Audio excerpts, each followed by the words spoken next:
Hvernig ég prjóna ermar neðan frá og upp.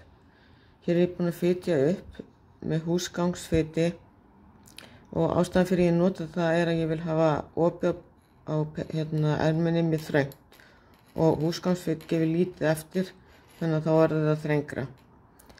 Við ætlum að gera svo kallega töfralykkju sem felst í því að hérna er það sem við spottarnir sem enduðum sem við fitjum upp. Það færa svona 4-5 lykkjur yfir hérna á prjónun, svona. Hinum megin passa að sé ekkert snúið, að þess að allt sé rétt. Það liggi hérna í beinni línu, tökum fleiri hérna megin, beygjum og færum hérna fram að.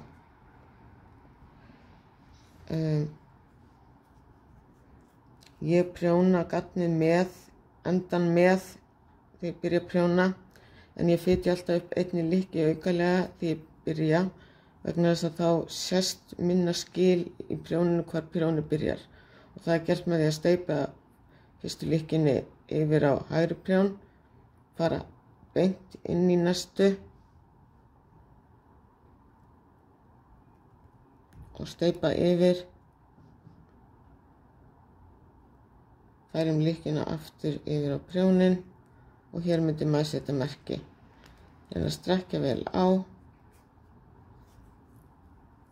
og þá prjóna ég hér ein slétt og önnur slétt og þetta ein brugðin, 2 brugnar. Þetta er mjög algengt uppfit á stroffi á peysum og á ermum. Nú er það bara fínt að prjóna svona 4 lykkjur með og slétt.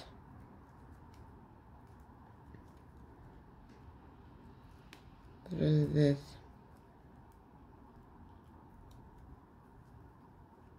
Ég ætla að taka þetta hérna og færa aftur svona lykkjurnar svona. Það færi þennan prjón alveg aftur tilbaka.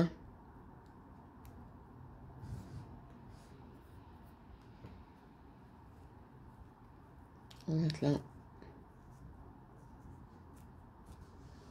beygja hann líka, en hér er meira á prjóninu því að við erum að prjóna í þessa átt.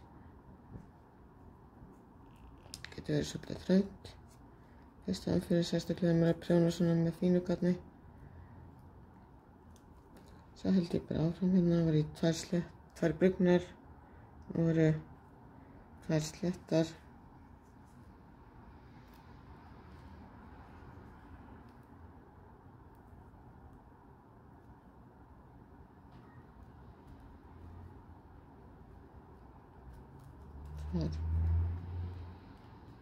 Brugnar og svo held ég bara svona áfram alltaf. Endurtek þetta alltaf. Klúðurinn hjá mér. Svo 2 brugnar. Nú er bara eins og ég var komin út að enda og færi í þennan prjón. Alveg hérna tilbaka. Og dreg alveg svo langt og ég get. Og beygi. Og færi fram.